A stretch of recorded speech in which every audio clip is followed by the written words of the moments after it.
আসসালামু আলাইকুম গাইজ, কেমন আছেন সবাই? আজ আমি মিষ্টি কুমড়ার শাক আর আলু দিয়ে শিং মাছ রান্না করব। এখানে সব কিছু রেডি করে নিয়েছি।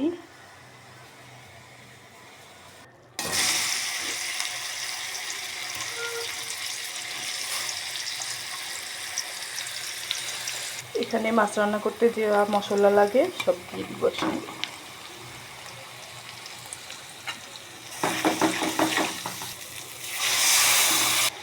শাক দিয়ে দিব,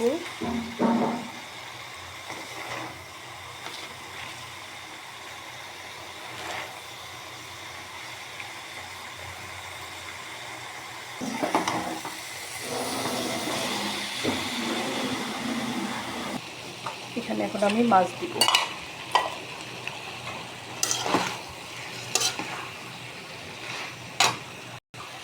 এখানে কিছু কাঁচামরিচ দিয়ে দিব,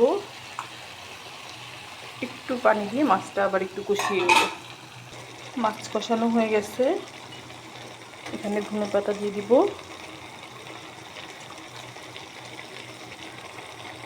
আর একটু পানি দিব। এই তো গাইস, তরকারি রেডি। ভালো থাকবেন সবাই, আল্লাহ হাফেজ।